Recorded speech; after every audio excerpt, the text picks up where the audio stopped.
পুরান ঢাকার ইতিহাসকে সাক্ষী রেখে প্রায় 400 বছরের পুরানো মুঘল নিদর্শন লালবাগ কেল্লা এখনো স্বমহিমায় পুরান ঢাকায় দাঁড়িয়ে আছে।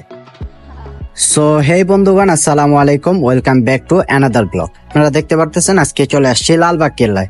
তো আপনাদের সামনে লালবাগ কেল্লার একটা রিভিউ দিব, অথেন্টিক রিভিউ। তো আপনারা দেখতে থাকেন লালবাগ কেল্লার মধ্যে কি কি নিদর্শন রয়েছে, লালবাগ কেল্লার ইতিহাস কি, লালবাগ কেল্লার মধ্যে কি কি ঘটেছিল, বা লালবাগ কেল্লা কত সালে কিভাবে প্রতিষ্ঠিত হয়েছে সেই বিষয়গুলো। লালবাগ কেল্লা বাংলাদেশের একমাত্র মুঘল স্থাপত্য। সবুজে ঘেরা লালবাগ কেল্লা এবং থাকে থাকে সাজানো ফুলগুলো প্রত্যেকটি মানুষকে বিমোহিত করবে।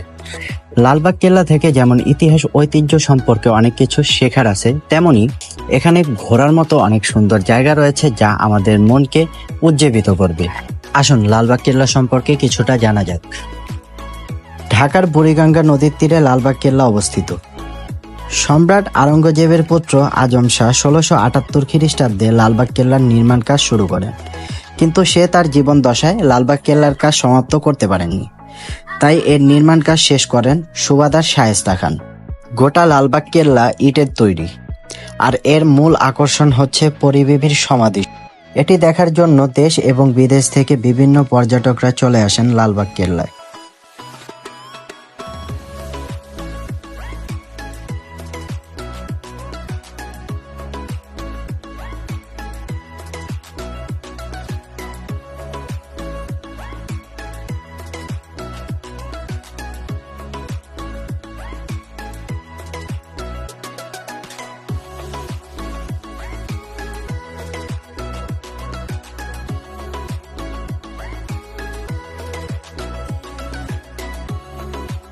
এই দুর্গটির পাশে রয়েছে 3 গম্বুজ বিশিষ্ট মুঘল আমলের মসজিদ।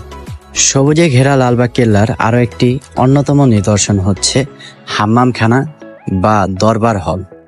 এটি বর্তমানে জাদুঘর হিসেবেই পরিচিত, কেননা এখানে রয়েছে বিভিন্ন ধরনের স্থাপত্য, বিভিন্ন ধরনের নিদর্শন যা মানুষকে অনেক কিছু শিখতে সহযোগিতা করে, মুঘলদের সম্পর্কে আইডিয়া নিতে সাহায্য করে।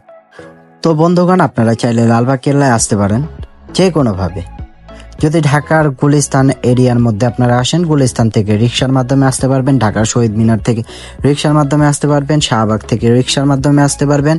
যদি গ্রাম অঞ্চল থেকে আসেন তাহলে সায়দাবাদ থেকে রিক্সায় আসতে পারবেন, যাত্রাবাড়ি থেকে রিক্সায় আসতে পারবেন। যদি লঞ্চ যাত্রা হয়ে থাকে তাহলে সদরঘাট থেকেও আপনারা চাইলে লালবাগ কেল্লায় রিক্সায় চলে আসতে পারবেন। যারা যারা লালবাগ কেল্লায় এসেছে এবং যারা যারা লালবাগ কেল্লায় আসো নাই তারা কমেন্ট করো। যারা যারা লালবাগ কেল্লায় আসতে চাও তারা অবশ্যই কমেন্ট করবে। আর কিভাবে আসবে এই সব তথ্য যদি তোমাদের প্রয়োজন হয় তাহলে আমার সাথে যোগাযোগ করবে, কেননা তোমাদের জন্যই এই ব্লগটি বানানো হয়েছে। আমি এটা বলতে পারি, তোমাদের এখানে এসে ঘোরাটা বিফলে যাবে না। কেন বিফলে যাবে না? পুরো ব্লগটি দেখলেই বুঝতে পারবা লালবাগ কেল্লা কতটা চমৎকার। তো গাইস, চলো আমরা এখন এই ব্লগটির মাধ্যমে গোটা লালবাগ কেল্লা ঘুরে দেখবো।